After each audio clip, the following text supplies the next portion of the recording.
हमारे साथ senior कानूनदान advocate Malik Usman साहब मौजूद हैं जिनकी अदील से मुलाकात हुई है। ज़रा बताएं कि अदील किस पुलिस स्टेशन में है और आपकी रसाई किस तरह वहां पर मुमकिन हुई।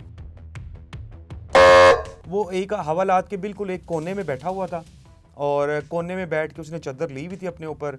और चादर लेके जब मैंने उसको आवाज़ दी तो उसने यूं सर निकाल के देखा। चेहरा माशाल्लाह से ठीक था, फ्रेश था। चेहरे पे कोई ऐसे तासुर नहीं नज़र आ रहे थे कि उसके ऊपर तशद्दुद। मैंने स्माइल फेस की उसको, मैं कहा कैसे हो, ठीक हो तुम? कहता जी अल्हम्दुलिल्लाह वकील साहब ठीक हूँ मैं। पिछले 4 दिनों से तो मेरी कोई मुलाकात नहीं हो रही, मैंने किसी का चेहरा नहीं देखा। उसने कहा वकील साहब मुझे अदालत का नहीं पता है कि कौन सी अदालत में पेश किया गया, लेकिन मुझे पेश किया है और मेरा 5 दिन का रिमांड हुआ है। कौन जिन्होंने मारा तो सैफुल्लाह नियाज़ इंस्पेक्टर है। ऐसी चीज़ों का इल्म नहीं था उसे, और ऐसा इल्म होता भी कैसे कि उसको तो अपॉर्चुनिटी नहीं दी जा रही कि उसके फैमिली वाले उससे मिल सकें। ऐसे जो मुलजिम होते हैं, जो ऐसे केसेस में आते हैं, उनका हमें फेक इनकाउंटर भी नजर आता है। डेफिनेटली ये खदशा मौजूद है। जी अस्सलाम वालेकुम नाज़रीन, मैं हूं आपका मेज़बान इर्तज़ा भट्ट और आप देख रहे हैं नियो डिजिटल। नाज़रीन, सैफुल्लाह नियाज़ी साहब के मर्डर केस को तकरीबन 3 से 4 रोज़ गुजर चुके हैं और अभी तक जो इसका मरकज़ी मुलज़म जो अदील है उसका कोई अता पता नहीं है। क्योंकि इन मर्डर के फ़ौरन बाद उसे गिरफ़्तार कर लिया गया था और उसकी गिरफ़्तारी के बाद उसका कोई भी बयान सामने नहीं आया। यही क्यास अराइयाँ की जा रही हैं बहुत से लोगों की जानिब से, कहीं उसका सफाया ना कर दिया गया हो, क्योंकि अभी तक उसको किसी मजिस्ट्रेट के सामने पेश नहीं किया गया। हमारे साथ सीनियर कानूनदान एडवोकेट मलिक उस्मान साहब मौजूद हैं जिनकी अदील से मुलाकात हुई है। इस मुलाकात में क्या गुफ्तगू हुई, अदील की हालत अब कैसी है और क्यों इन्होंने अदील से इतनी हमदर्दी दिखाई, ये सारी कहानी, सारी तफसीलात हम मलिक साहब से पूछते हैं। अस्सलाम वालेकुम सर। जी वालेकुम सलाम जी। मलिक साहब, बड़ा हाई प्रोफाइल केस है और हर बंदा ये जानना चाह रहा था कि अदील इस वक्त कहाँ और किस हाल में है। जी आपकी मुलाकात हुई, ज़रा बताएं कि अदील किस पुलिस स्टेशन में है और आपकी रसाई किस तरह वहाँ पर मुमकिन हुई। जी बिस्मिल्लाहिर्रहमानिर्रहीम जी। आज हम पिछले काफ़ी दिनों से देख रहे थे कि अदील जो है वो कहीं पर नज़र नहीं आ रहा। किसी उसकी फैमिली से पूछा हमने, उसकी फैमिली ने बताया कि उन्होंने 4 दिनों से उससे मुलाकात नहीं की। उसके उसके मोहल्ले वालों से पूछा, उन्होंने कहा कि हमारी मुलाकात नहीं हुई। जब ये सारी चीज़ें हमें पता चली और हम किसी अदालत में भी हमें पता चला उसे पेश नहीं किया गया, किस टाइम पे पेश किया, किस वक्त पेश किया गया, ये भी रिकॉर्ड मौजूद नहीं था, जिस वजह से हमें इस चीज़ का हुआ। और हम जब मैं आज सारी ये वर्किंग की, क्योंकि आपको पता होगा कि हम इस पे के ऊपर प्रॉपर एक वर्किंग कर रहे हैं कि जो कि पाकिस्तान में ह्यूमन राइट्स की वायलेशन हो रही है, हम इसके ऊपर काम कर रहे हैं। और इस वजह से हमें, क्योंकि अदील एक ऐसा सोसाइटी में एक नौजवान है कि जिसने तकरीबन पिछले 15-20 सालों में एक फ़र्स्ट टाइम इस तरह का इंसिडेंट हुआ होगा कि जिसने एक इंस्पेक्टर को जो है ना वो सरेआम जो है ना गोली मार दी। तो हम इस वजह से थे कि इस जो अदील है, अदील को डेफिनेटली किसी न किसी तरीके से पुलिस अपने अल्टीरियर मोटिव को इस्तेमाल करते हुए किसी और रंग में ले जाएगी, जिस वजह से हमें हमें एक ड्यूटी असाइन हुई कि हम उसको विज़िट करें, उसके मोहल्ले में पता करें, उसके पुलिस स्टेशन में पता करें। जब मोहल्ले में पता करने के बाद हमें पता चला कि वो थाना शेरा कोर्ट में उसको बंद किया हुआ। ठीक हो गया। हम शेरा कोर्ट में गए कि वहाँ पर देखें जाके कि आया कि वो शेरा कोर्ट में ही है या कोई सीआईए के हैंड ओवर तो नहीं कर दिया गया उसे, या किसी और एजेंसी के हैंड ओवर तो नहीं कर दिया। अगर कर दिया गया है तो हम उसकी प्रॉपर एक बैकअप दें उसको। जब मैं शेरा कोर्ट पुलिस स्टेशन में गया तो वहाँ पर मुहर्रर जो थे, मुहर्रर से पूछा, मुहर्रर इन्वेस्टिगेशन से, कि आप प्लीज़ बताएं कि अदील कहाँ पर है, उसका क्या स्टेटस है, उसको अदालत में पेश किया गया कि नहीं किया गया, उसका रिमांड लिया गया कि नहीं लिया गया। तो मुझे वहाँ पर जो मुहर्रर थे उन्होंने कहा कि वकील साहब माजरत के साथ हमें हाई ऑफिशियल से ये डायरेक्शंस हैं कि हम अदील के बारे में किसी भी किस्म की इंफॉर्मेशन आपको नहीं दे सकते। यानी कि उन्होंने बताने से स्ट्रेट आपको स्ट्रेट मना कर दिया कि हम कोई ऐसी इंफॉर्मेशन आपको अदील के पॉइंट ऑफ व्यू से नहीं दे सकते। ठीक हो गया। तो उन्होंने रेफर किया कहीं पे आपको कि जिस पे मैंने उनसे बार बार 2-3 दफ़ा पूछा कि आप प्लीज़ मुझे यही बता दें, इंचार्ज साहब का बता दें या हमें किसी उनका बता दें कि किससे मैं डायरेक्टली जाके बात कर लूँ और बात करके मुझे सारे जो है वो जो सूरत हाल है उसका पता चल सके। तो वहाँ पर उन्होंने मुझे बिल्कुल स्ट्रेट फॉरवर्ड जो ना जवाब इनकार कर दिया। इनकार कर दिया। अच्छा जी नाज़रीन, यहाँ पर एक चीज़ मैं आपको बता दूं कि जब आप ये तो वकील साहब हैं यूनिफॉर्म में गए थे और इन्होंने पूछा वहाँ पर जाके इन्फॉर्मेशन ली, लेकिन उन्होंने नहीं दी। लेकिन हमारा आइन ये कहता है कि कोई आम सिविलियन भी जब किसी के बारे में पूछे तो वहाँ पे जो मौजूद आईओ है उसका ये फ़र्ज़ बनता है कि उस वक्त जो भी कैद में मुजरिम या मुलजिम है उनके बारे में राइट ऑनेस्टली अपडेट दे कि वो इस वक्त कहाँ पर है। लेकिन अफसोस के एक आम सिविलियन तो दूर की बात, एक यूनिफॉर्म में जो एक कानून दान है उसे भी सफेद झूठ बोला गया, ऐसी है सर? जी बिल्कुल ऐसे ही इसके है। बाद सर क्या हुआ? उन्होंने बताया कि हाई ऑफिशियल्स की तरफ से हमें रिस्ट्रिक्शंस हैं कि हम नहीं दे सकते इन्फॉर्मेशन। जिसके बाद मैं गया मुहर्रर ऑपरेशन के पास। मुहर्रर ऑपरेशन को मैंने पूछा कि आप बताएं जी कहाँ पर है अदील। उन्होंने भी कहा कि हमें नहीं पता। फिर जब मैं गुजर रहा था तो गुजरते हुए सामने है वो थी जुडिशल लॉकअप, उनकी लॉकअप थी पुलिस स्टेशन की। मैंने आवाज़ दी तो अदील बाहर आ गया वहाँ से। सर उस टाइम आपको लगा कि मुझे आवाज़ देनी चाहिए कि छठी हिस्स ने आपको कहा कि यार मैं एक तो अपने तौर पे? क्योंकि हमारी जो ड्यूटी है, हमारी ड्यूटी होती ही किसी भी मुलजिम को प्रोटेक्ट करना है। ठीक हो गया। वो मुलजिम, हर मुलजिम जो है कानून की नज़र में वो इनोसेंट होता है जब तक कि उसको सजा ना हो जाए। ऐसे ही है सर। तो हमारे जो जज्बात और हमारी जो चीज़ें होती हैं कि हम सुबह से शाम तक ढेरों जो ना मुलजिमों से मिलते हैं, तो हम नहीं ये साबित कर सकते कि कौन गुनाहगार है और कौन बेगुनाह है। तो हमने, जब मैंने अदील को आवाज़ दी तो वहाँ पर और भी 15-20 जो हवालात के अंदर मुलजिम बंद थे। तो मैंने आवाज़ दी तो किसी ने जवाब नहीं दिया, सब इधर उधर देखने लग गए कि कौन है, क्या है, कहाँ से आवाज़ है। फिर मैंने एक लड़के को कहा, वहाँ पे हवालात के अंदर था, मैं कहा बताओ अदील है यहाँ पे? उसने भी सर यूँ नीचे कर लिया और बताया यानी कि डर का माहौल था अंदर पूरा एक अंदर इन्वायरमेंट था कि कोई भी, सब बैठे हुए थे लेकिन बता कोई नहीं रहा था। फिर मैंने जब ज़ोर से आवाज़ दी, मैंने अदील को आवाज़ दी, तो फिर उसने यूँ सर बाहर निकाला। वो एक हवालात के बिल्कुल एक कोने में बैठा हुआ था और कोने में बैठ के उसने चादर ली हुई थी अपने ऊपर, और चादर लेके जब मैंने उसको आवाज़ दी तो उसने यूँ सर निकाल के देखा तो क्योंकि उसका चेहरा जो है ना वो सब लोगों ने देखा हुआ था, मैंने फ़ौरन पहचान लिया उसको। मैंने अदील को, मैं कहा अदील कैसे हो, ठीक हो तुम? मैंने स्माइल फेस की उसको, मैं कहा कैसे हो, ठीक हो तुम? कहता जी अल्हम्दुलिल्लाह वकील साहब ठीक हूँ मैं। मैंने कहा क्या किया, खाना शाना खाया है कुछ? कहता जी मैंने खाना शाना खाया है।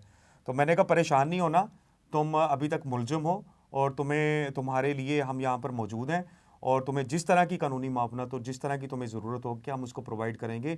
हम ह्यूमन राइट एक्टिविस्ट की तरफ से हैं और आपको प्रॉपर तरीके से वो प्रोवाइड करेंगे।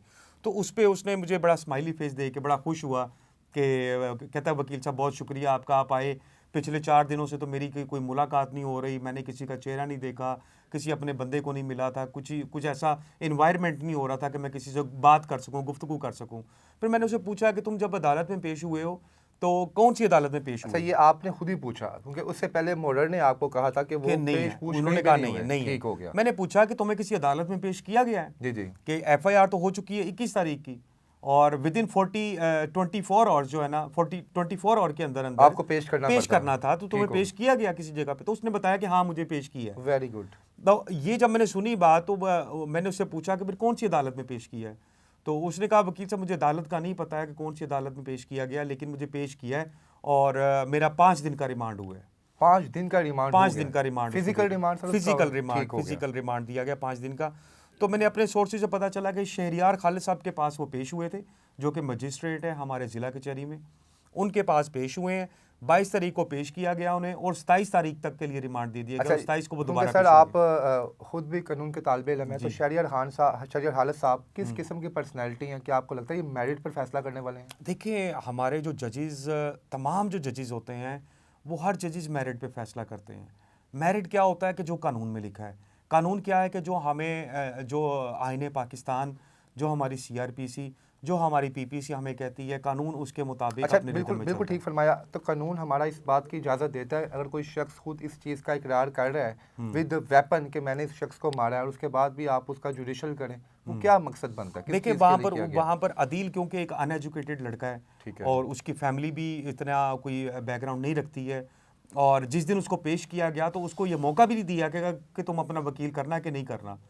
तो अगर वो उसको इन चीज़ों का इल्म होता तो वो डेफिनेटली उसी दिन अपनी स्टेटमेंट रिकॉर्ड करवाता 164 की बिफोर द मजिस्ट्रेट, और 154 की स्टेटमेंट रिकॉर्ड करवा के वो अपने आप को जेल में चले जाता। अच्छा, जैसे भी आपने बताया कि उसका 5 रोज़ा जिस्मानी रिमांड जो है वो हुआ है, तो आपको उसके जिस्म पर कुछ लगा, उसके उठने बैठने पे या चेहरे पर कोई जख्म के निशान? अब मैंने जब उसका चेहरा जब देखा तो जिस्म तो मैंने जैसे आपको बताया कि वो एक दीवार के पीछे था और उसने जस्ट अपना ऐसे अपनी टांगे बेंड करके बैठा हुआ था, चादर ली हुई थी। तो वो चीज़ को मैं एक्सप्लेन नहीं कर पाऊंगा। चादर ली हुई थी उसने और जस्ट उसका फेस नज़र आ रहा था मुझे। उसने सर आगे यूँ किया था और सर आगे करके उसने बात की, और जब मैंने उसका चेहरा देखा तो चेहरा माशाल्लाह से ठीक था, फ्रेश था। चेहरे पे कोई ऐसे तासुर नहीं नजर आ रहे थे कि उसके ऊपर तशद्दुद हुआ। कोई डर खौफ था उसके चेहरे पर? बिल्कुल नहीं था डर खौफ कोई किसी किस्म का उसके चेहरे पे स्माइल कर रहा था, और एक पॉजिटिव स्माइल थी। क्योंकि अब सैकड़ों मुलजिमों को देखते हैं हम, जब कचहरियों में जाते हैं, तो जिन लोगों को गिल्ट होता है ना अंदर कि हाँ जी मैंने कोई गलत काम करके आया हूँ या मैंने कुछ गलत चीज़ की है और मैंने किसी का कुछ किया है तो मुझे सोसाइटी में एक्सेप्टेंस नहीं होगी, तो उसके चेहरे पे बिल्कुल ऐसा तासुर नहीं था। वो एक ऐसे माशाल्लाह से एक चमकता हुआ चेहरा उस टाइम मुझे उसका नज़र आया कि उसमें उसको परेशानी कोई नहीं थी, उसको गिल्ट कोई नहीं था, उसको कोई ऐसी फील नहीं हो रही थी चीज़ कि उसको गलत काम करके आया है। तो आपने उससे पूछा नहीं कि अदील तुमने अपना कोई वकील हायर किया है कुछ ऐसा वैसा, उसने उसको पता था इस चीज़ का कि वकील हायर करना पड़ता है ऐसे मामले उसको में? बिल्कुल या ऐसी चीज़ों का इल्म नहीं था उसे, और ऐसा इल्म होता भी कैसे कि उसको तो अपॉर्चुनिटी नहीं दी जा रही कि उसके फैमिली वाले उससे मिल सकें, कोई और उससे गुफ्तगू कर सके। हमें इजाज़त नहीं दी जा रही थी कि जी हमें पता ही नहीं है कोई यहाँ पे है कि नहीं है।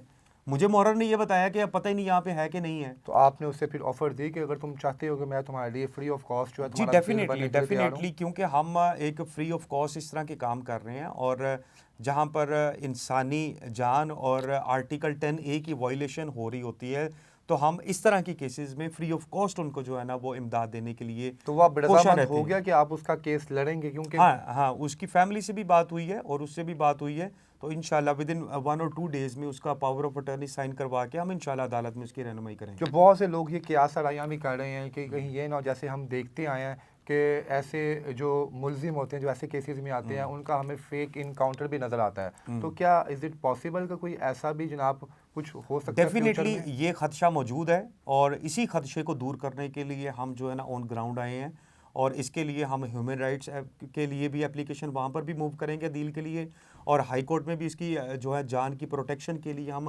रिट पिटिशन फाइल करेंगे, और नीचे भी अदालतों में इसकी कानूनी मावनत करेंगे कि इस तरह के मामलात और एक्स्ट्रा जुडिशल किलिंग्स अदालतों के बाहर जो है ना लोगों को कत्लो गारत करके उनको जो है ना कैफरे किरदार तक पहुंचा देना, पुलिस का ये राइट अच्छा नहीं सर, है। एक आखिरी सवाल है, उनके हाँ। इंटरव्यू का टाइम काफ़ी लेंथी हो जी। गया। अगर जो जिस्मानी रिमांड के अंदर वो अपनी मन मर्जी चीज़ों से मनवाना चाहें, जैसे बहुत सी सोशल मीडिया पर तस्वीरें चल रही हैं, ये कहा जा रहा है कि अदील जो था वो सैफुल्लाह नियाज़ी का फ्रंट मैन था, अगर कोई ऐसी चीज़ें वो मानता है कि मैंने उनके कहने पे फ़लाँ फ़लाँ काम किया, मैं करता आया था, तो क्या उन तमाम जवाबात की या उन तमाम इकरारात की जो वो करेगा उसकी कानूनी हैसियत कोई होगी?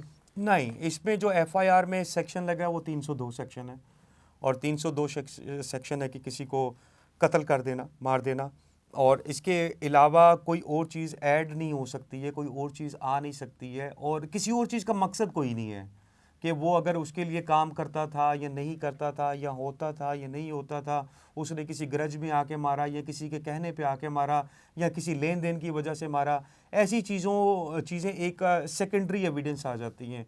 मेन चीज़ ये है कि एक कत्ल हुआ है, किसने किया है, कौन हुआ है, और उसके ऊपर बस। क्या जुर्म है। अब कब दोबारा अदालत में पेश किया 27 तारीख को, मंडे को 27 तारीख को इंशाल्लाह। मंडे को। जी नाज़रीन, एडवोकेट मलिक उस्मान साहब हमारे साथ मौजूद हैं। अल्लाह अज़्ज़ वजल इन्हें जो है खुश आबाद रखे। फ्री ऑफ कॉस्ट जो है उन्होंने अदील के लिए हक़ में खड़ा होने का ऐलान किया, और बाकायदा अदील से और उसकी फैमिली से इनकी मुलाकात भी हुई है, और इनका यही कहना है कि मैं यही चाहूँगा कि जो भी फ़ैसला हो वो मेरिट की बुनियाद पर हो, ये ना हो कि किसी भी नौजवान का नाहक जो है वो कत्ल हो जाए। बहरहाल देखते हैं जनाब के आने वाले वक्त में क्या होता है और अदील के हक़ में क्या फ़ैसला आता है। इसके साथ ही मुझे आप इजाज़त दीजिए। अल्लाह हाफ़िज़।